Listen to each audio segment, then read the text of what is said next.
오늘 우리에게 주신 하나님의 말씀은 요한복음 1장 4절에서 5절 말씀입니다. 그 안에 생명이 있었으니 이 생명은 사람들의 빛이라. 빛이 어둠에 비치되 어둠이 깨닫지 못하더라.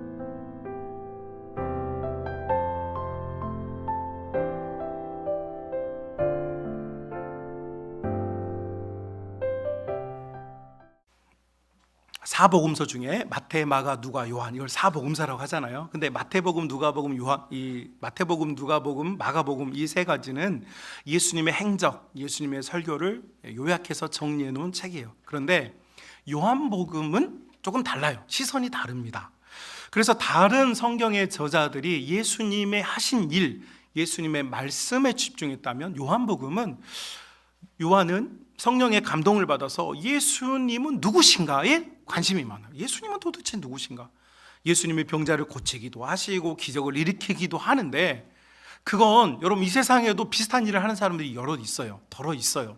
그러니까 그거 말고, 보이는 거 말고 보이지 않는 예수님, 이 예수님이란 분이 누구신가에 대해서 관심이 많았고, 사도 요한이 이 예수님에 대한 글들을 성령 감동으로 써놓은 것이 바로 요한복음입니다. 그래서 이제 요한복음은 겁없는 목사님들은 쉽게 달라붙었다가 괴로워하고, 믿음 있고 영성이 있는 목사님들은 요한복음 설교를 잘 안 하려고 해요. 그리고 나중에 경륜이 쌓이면 시작하는 설교가 요한복음입니다. 왜냐하면 요한복음은 그만큼 무겁고 깊고 광대하기 때문에 인간의 몇 마디 말로 설명하기가 어렵습니다.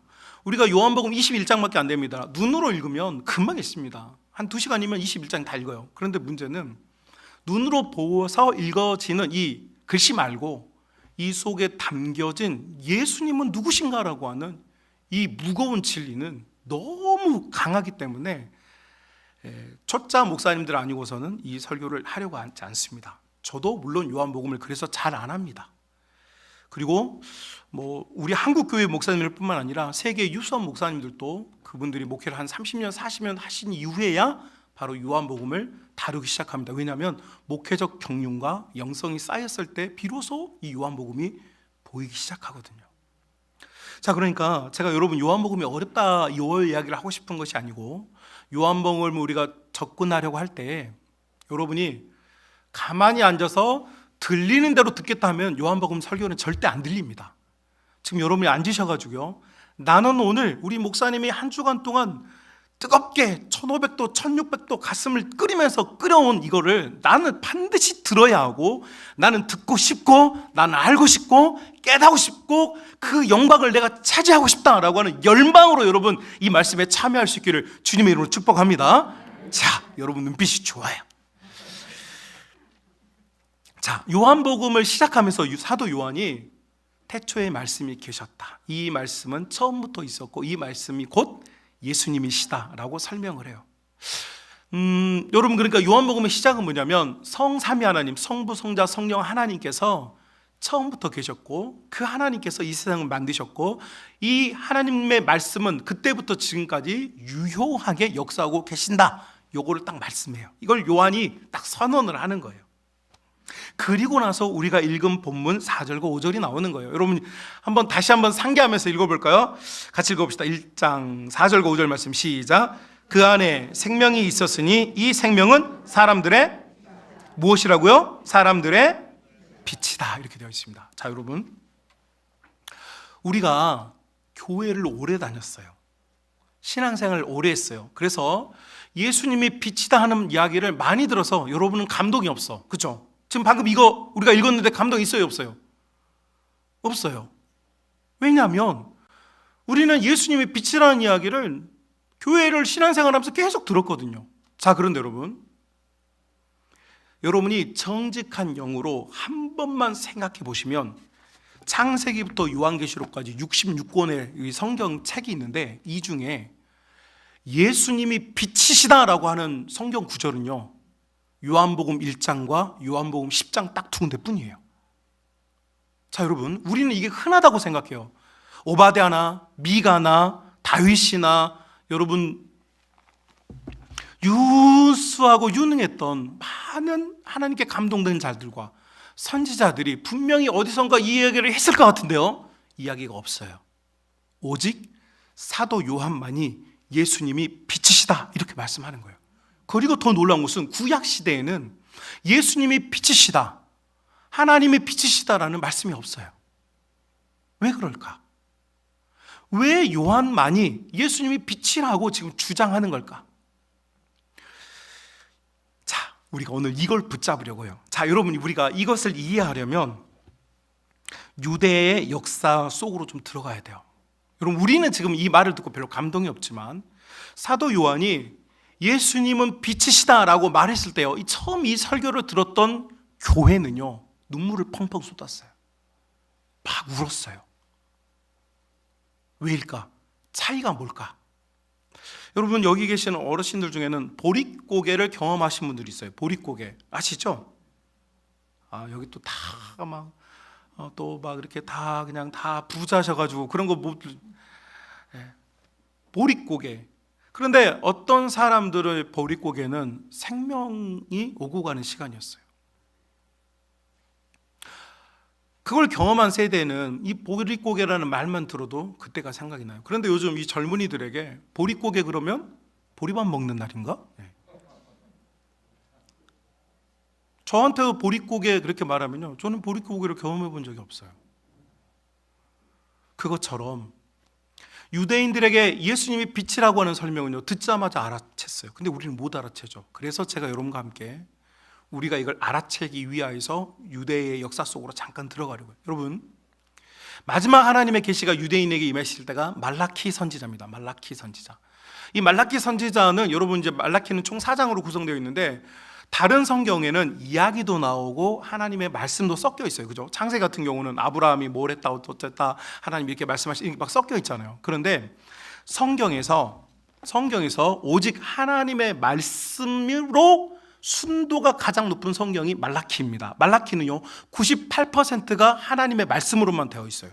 98%가 7개의 설교로 되어 있는데요, 7개의 설교가 다 하나님께서 직접 하신 말씀만 기록되어 있는 게 말라키 성경이에요. 자, 그러니까 여러분, 순수하게 하나님의, 물론 성경 자체가 하나님의 감동으로 되어진 이야기지만 거기에는 이야기도 나오고 기록도 나오고 여러 가지가 나오지만 하나님 입에서 나오신 말씀으로만 되어 있는 건 말라키예요. 이스라엘 백성들이 나라가 망하고 그들이 그 땅에서 다시 70년 만에 돌아왔을 때 하나님께서 말라키 선지자를 통하여서 하나님의 말씀을 주셨어요. 7개의 설교를 주셨어요. 그리고 나서 세례 요한이 광야에서 회개하라고 설교를 하기 전까지 무려 400년 동안 하나님께서 아무 말씀도 하지 않으셨어요. 이것을 그래서 뭐라고 말하냐면 우리는 중간기라고 말하고 중경신학자들은 이 기간을 암흑기라고 말해요. 암흑기. 왜? 하나님께서 말씀하시지 않았기 때문에 어떻겠어요, 사람들이. 그 400년의 그 암흑, 하나님 없이, 하나님의 계시 없이 사는 그 시간을 유대인들이 살아야만 했어요. 이 400년 암흑기 동안에 무슨 일이 있었느냐? 여러분, 이제 BC 586년이죠. 바벨론이라고 하는 대제국이 예루살렘 성을 침공했고 성을 무너뜨리지 못하고 성문을 불태워서 함락을 시켰어요. 그리고 1차, 2차, 3차에 걸쳐서 유대인들을 끌고 갔죠. 그리고 그들이 이제 메데파사라는 제국이 들어서면서 다리오 왕이 유대인들을 70년 만에, 성경 예언대로 70년 만에 다시 너희의 고향으로 돌아가라 해서 돌아오게 됐어요. 1차, 2차, 3차에 걸쳐서 다시 돌아오게 됐고 다시 성전을 짓고 성벽을 쌓는 이야기가 우리가 아는 이야기죠. 자, 그런데 다리오 왕이 칙령을 발표해서 돌아왔는데 그러면 자주권을 갖는 국가가 되는 게 아니에요. 여러분, 그 땅으로 그냥 돌아와서 살 수는 있었지만 모든 법이라든지 통제는 여전히 페르시아의 손아귀에 있었어요. 그리고 페르시아 제국이 멸망하고 나서 멸망시킨 나라가 누구냐면 그리스예요. 여러분에게 익숙한 알렉산더라고 하는 대왕이 지중해 연안과 심지어 인도까지 침공해서 다 집어삼켰죠. 막강한 대제국을 형성하게 되었어요. 당연히 유대라는 지역은 너무나도 작고 보잘것없는 나라였기 때문에, 나라가 아니죠, 그때는 이제 그냥 한 지역 이렇게 된 거예요. 그런데 이 알렉산더가 너무 젊은 32살, 3살의 나이에 요절해 버리고 말아요. 그러자 알렉산더 밑에 있었던 4명의 이 장군들이 있었는데, 이 장군들이 이 대제국을 4개로 분할을 합니다. 이때 유대 지역을 이제 다스리게 된 국가가 바로 프톨로미 왕조예요. 이 국가는 이집트를 기반으로 하고 있고 지중해 연안의 유대 땅까지를 이제 분할받아서 통치했어요. 그런데 이 프톨로미 왕조는 굉장히 유대인들에게 친절했어요. 그래, 너희 하나님 다 믿어라, 성전에서 제사도 드려라, 너희 하고 싶은 거 다 해라. 심지어는 이 프톨로미 왕조가 뭘 했냐면 히브리어였던 이 성경을 헬라어로 번역하는 작업, 그 70명이 모여서 그걸 작업을 했는데 이 모든 비용을 대면서 번역도 하게 해줬어요. 목회자들에게, 여러분에게 익숙하지 않지만 목회자들에게 70인역은 굉장히 중요한 성경이거든요. 근데 그걸 누가 해주느냐? 바로 이 프톨로미 왕조가 해주었어요. 그러니까 굉장히 따뜻하게 나라를 잃어버린 그 민족을 좀 따뜻하게 포용해 주었어요. 그런데 시간이 지나자 위쪽에 있었던 시리아라는, 현재의 시리아를 기반으로 하고 있는 국가 셀루커스 왕조가 바로 이 지역을 장악하게 되고, 그때부터 유대인들은 엄청난 지옥을 맛보게 돼요. 특히 이 셀루커스 왕조 중에 안티파네스 4세라고 하는 악질스러운 왕이 있었는데, 이 사람이 어느 정도 악질이었냐면 유대인이라는 이 사람들을 이제 인류 역사에서 지워버리기 위하여서 히브리어를 일단 못 쓰겠어요. 그래서 히브리어를 쓰다 걸리면 일단 어른들은 죽였고 아이들은 혀를 잘라버렸어요. 그리고 히브리어로 된 모든 성경을, 여러분 성경, 유대인이니까 다 성경을 가지고 있겠죠. 요즘 말로 하면. 물론 당시에도 책이 누구나 소유할 수 있었던 건 아니지만, 여러분 이 성경을 찾아내서 다 불태워버렸어요. 히브리어를 못 쓰게 하려고. 성경을 다 불태워버리고 히브리 말을 못 쓰게 하고 히브리어를 사용하는 아이들의 혀를 잘라버리고, 또 나아가서 이 하나님을 믿는 이 성전에서 봉사하는 제사장들을 끝까지 추격해서 다 죽여버렸어요. 멸문지화를 시켰어요.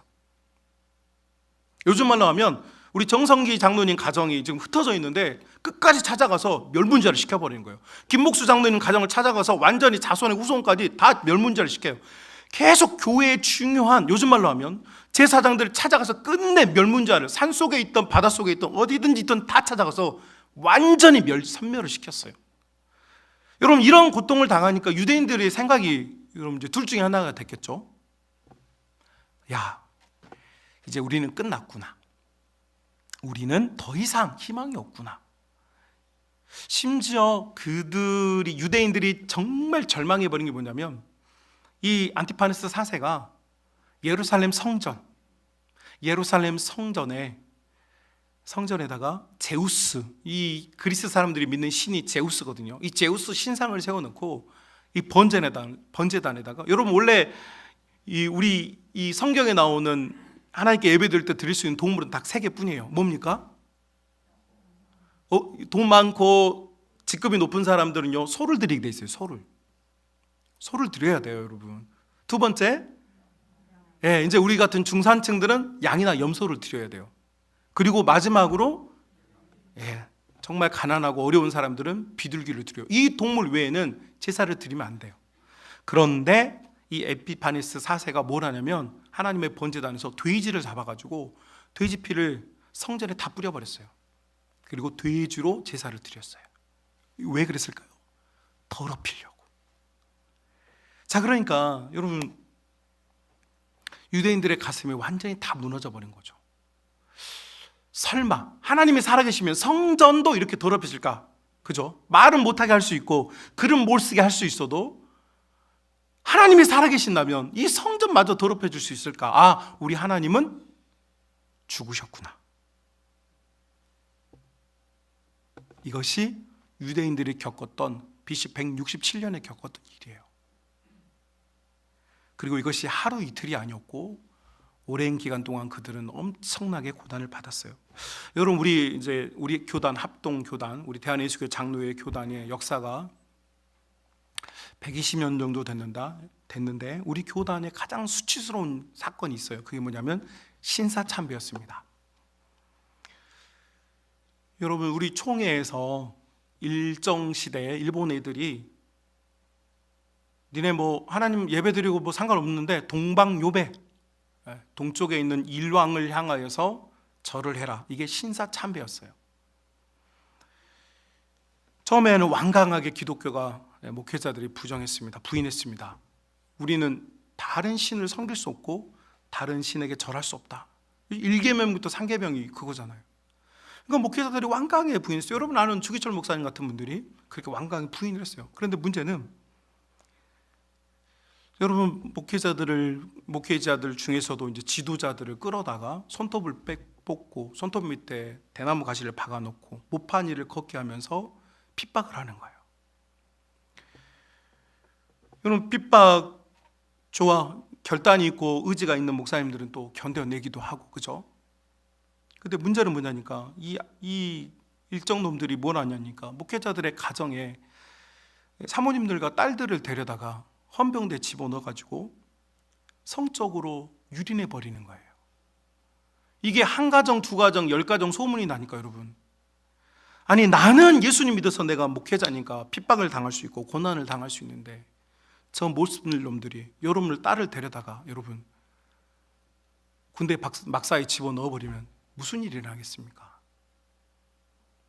결국 목회자들이 항복을 해버렸고 결국 신사참배를, 이거는 우상숭배가 아니니까 전국에 있는 교회들이요 다 신사참배 하십시오라고 결의를 해버렸어요. 이게 우리 교단의 가장 부끄러운 수치예요. 그런데 여러분 그 시대에 여러분이 살고 있었다면 과연 여러분은 내 딸이 어떻게 되든 내 마누라가 어떻게 되든 여러분 견뎌낼 수 있겠습니까?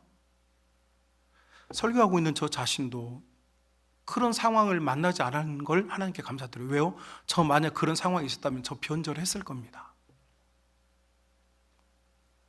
우리가 아무리 결단하고 결심해도요, 나는 견딜지 몰라도요, 가족은 견딜 수 없어요.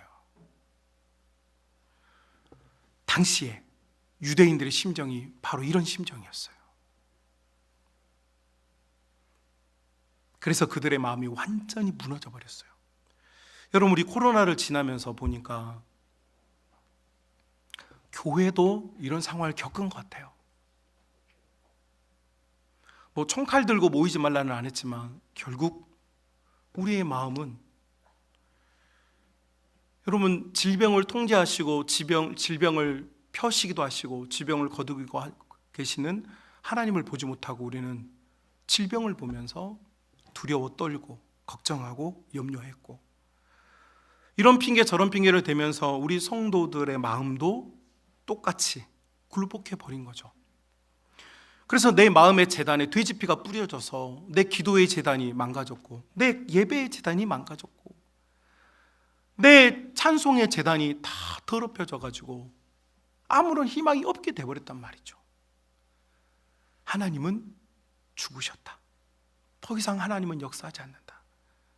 그래서 내 마음에 감동도 없고 즐거움도 없고 기쁨도 없고, 교회를 나오라고 그러니까 평생 다녔으니까 습관적으로 예배당에 나오기는 하는데 지금 예배를 드리면서도 내 생명 다해 주님 예배합니다라고 하는 이 생명을 바치는 예배의 정신은 지금 교회들과 성도들에게서 찾아보기가 어렵게 됐어요.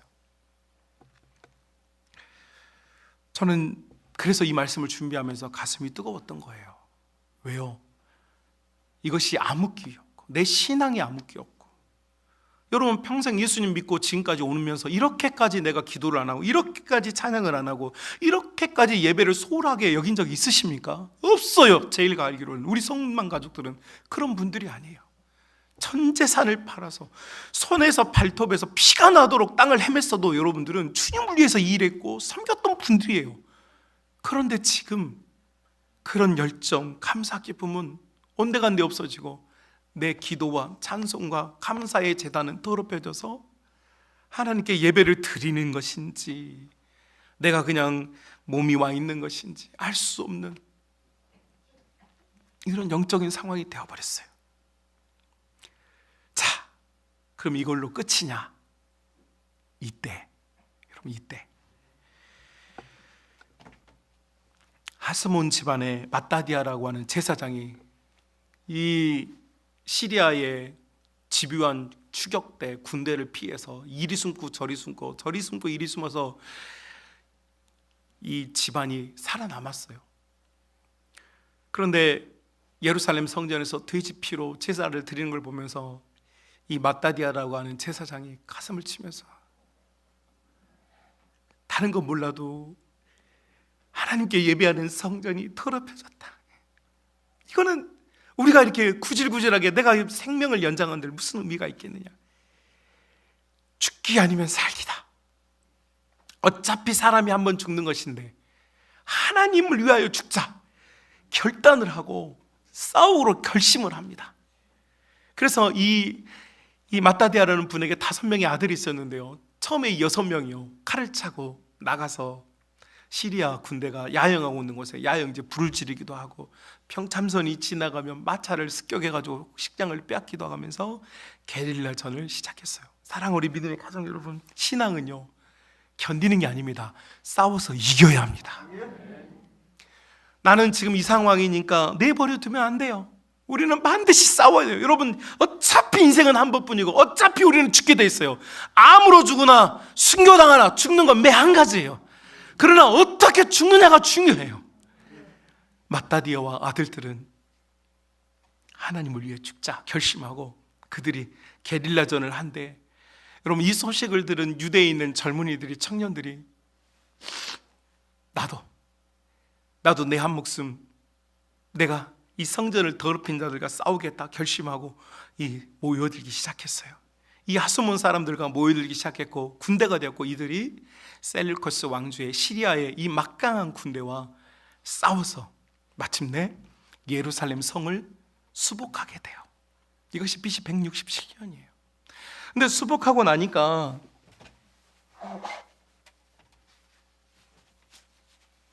문제가 뭐냐니까, 이미 성전은 돼지피로 얼룩져 있잖아요. 그런데 여러분, 돼지피로 얼룩져 있으니까 그거는 물로 닦으면 되잖아요. 그죠? 어떻게든 청소합니다. 어제 우리 같이 청소했잖아요.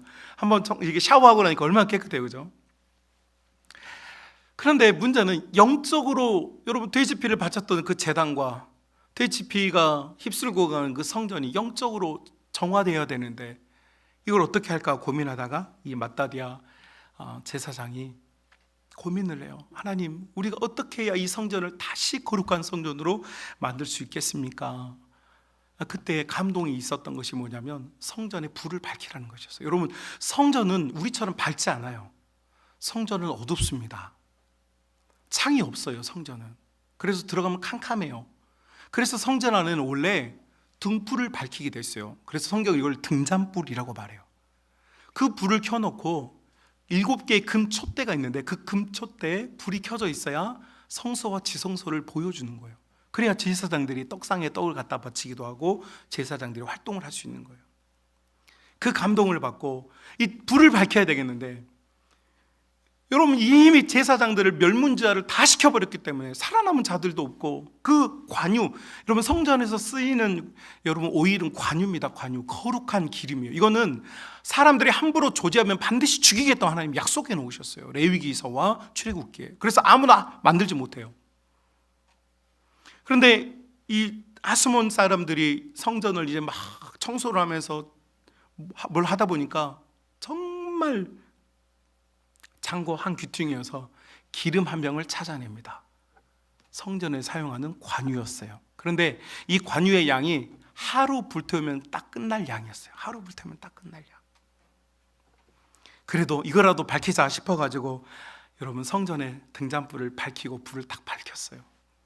하루면 끝나요. 그런데 이 성전에서 사용되는 관유는 제작 기간이 8일이 걸려요. 제작 기간이. 그냥 뭐 이것저것 섞어가지고 만드는 게 아니에요. 정제하고 기다렸다가 첨가하고 기다렸다가 발효시켜서 만드는 데 걸리는 시간이 8일이에요. 8일. 처음에 하루 쓸 양을 밝혀놨는데 이 불이 꺼지지 않고, 이틀째도 꺼지지 않고 사흘째도 꺼지지 않고 새로운 관유를 가져와서 드릴 때까지 이 불이 꺼지지 않았어요. 성전 안에서 기적이 일어난 거예요.